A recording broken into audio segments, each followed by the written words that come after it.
جی ہاں دوستو، ایک وقت تھا جب ملک کے بادشاہ کے اندر عبادت، پرہیزگاری اور دینی سمجھ بوجھ کوٹ کوٹ کر بھری ہوئی تھی۔ آج کے اس گئے گزرے ہوئے دور میں بندہ ان واقعات کو سنے تو عقل دنگ رہ جاتی ہے۔ چانچہ حضرت قطب الدین بختیار کاکی رحمۃ اللہ علیہ کی نماز جنازہ کا واقعہ بھی عقل کو حیران کر دینے والے واقعات میں سے ایک ہے۔ جب حضرت قطب الدین بختیار کاکی رحمۃ اللہ علیہ کی وفات ہوئی تو ہندوستان بھر میں کوہرام مچ گیا۔ جنازہ تیار ہوا اور اسے ایک بڑے میدان میں نماز جنازہ پڑھنے کے لیے لایا گیا۔ بہت ہی زیادہ مخلوق جنازہ پڑھنے کے لیے نکل پڑی تھی۔ انسانوں کا ایک سمندر تھا جو حد نگاہ تک نظر آتا تھا۔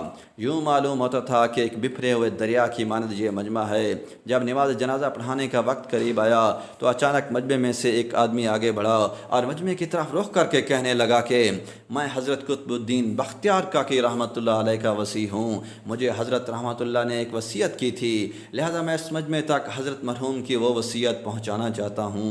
مجمع سننے کے لیے خاموش ہو گیا۔ وصیت کیا تھی؟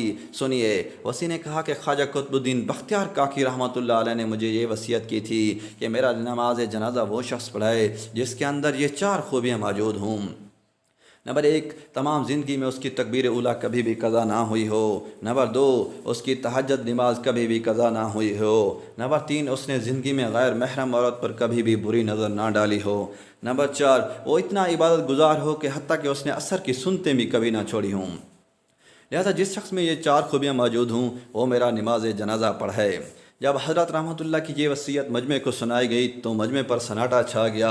مجمع ایسا ساکت ہو گیا جیسے اسے سانپ سونگھ گیا ہو۔ لوگوں کے ساتھ جھک گئے، کون ہے جو قدم آگے بڑھائے؟ کافی وقت گزر گیا، وصیت کا اعلان بار بار کیا جاتا رہا، لیکن کوئی بھی شخص نماز جنازہ پڑھانے کے لیے تیار نہ ہوا۔ لوگ آپس میں باتیں کرنے لگے کہ حضرت رحمۃ اللہ علیہ کے ان شرائط کے ساتھ کوئی بھی پورا نہیں اتر سکے گا۔ دن اختتام کی طرف بڑھنے لگا تو ایک شخص روتا ہوا آگے بڑھا، حضرت قطب الدین بختیار کاکی رحمۃ اللہ کے جنازے کے قریب آیا، جنازے سے چادر ہٹائی اور کہا، حضرت آپ تو خود فوت ہو گئے لیکن میرا راز افشا کر گئے۔ اس کے بعد بھرے مجمع کے سامنے اللہ کو حاضر ناظر جان کر قسم اٹھائی کہ الحمدللہ میرے اندر یہ 4 خوبیاں موجود ہیں۔ لوگوں نے حیرانگی سے دیکھا۔ یہ وقت کے بادشاہ شمس الدین التمش رحمۃ اللہ علیہ تھے۔ غور و فکر کا مقام ہے کہ اگر بادشاہی کرنے والے دینی زندگی گزار سکتے ہیں تو پھر کیا ہم دکان کرنے والے یا فیکٹری چلانے والے یا دفتر میں جانے والے یا کھیتی باڑی کرنے والے ایسی زندگی کیوں نہیں گزار سکتے؟